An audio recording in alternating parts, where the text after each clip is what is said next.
So as Jonah was 3 days and 3 nights in the whale's belly, so shall the Son of Man be 3 days and 3 nights in the heart of the earth. Jesus was talking about the time period between his death and his resurrection. So what happened during those 3 days and 3 nights? In other words, what happened when Jesus went to hell? In verity, Jesus told the thief on the cross, "Today you will be with me in paradise."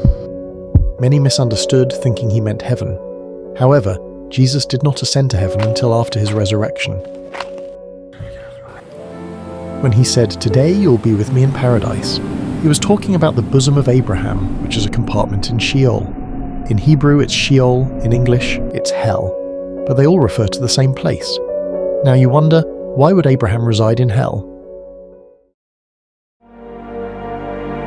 In fact, Jesus provides great insights into the dual nature of hell in the parable of the Rich Man and Lazarus, which illustrates the spiritual truths about the afterlife.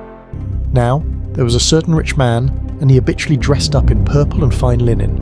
A certain poor man named Lazarus was laid at his gate, covered with sores and longing to be fed with the crumbs which were falling from the rich man's table. Then the poor man died, and was carried away by the angels to Abraham's bosom, and the rich man also died and was buried. And in Hades, the Greek word for Sheol, he lifted up his eyes, being in torment, and saw Abraham far away and Lazarus in his bosom. Now when Jesus descended to hell, he says in Acts 2:27, "For thou wilt not abandon my soul in Sheol, neither wilt thou allow thy Holy One to undergo decay." So Jesus was in Sheol. God did not leave him there. Further down in Ephesians chapter 4, verses 8 through 10, the Apostle Paul says, "When he ascended up on high, he led captivity captive and gave gifts unto men."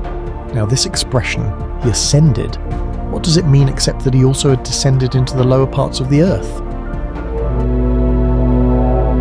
The reason why Jesus descended to hell was to redeem all of the souls that were in the bosom of Abraham. He led captivity captive. In other words, all of the souls that were in the bosom of Abraham he took to heaven when he ascended. Yeah.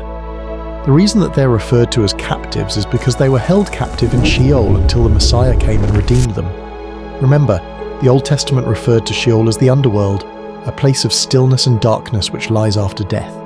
And the reason they couldn't go to heaven when they were in the Old Testament is because their sins had not been paid for yet. But once Jesus died and went to Sheol and he paid for those sins, once he was resurrected, he was able to take those souls from Sheol to heaven with him.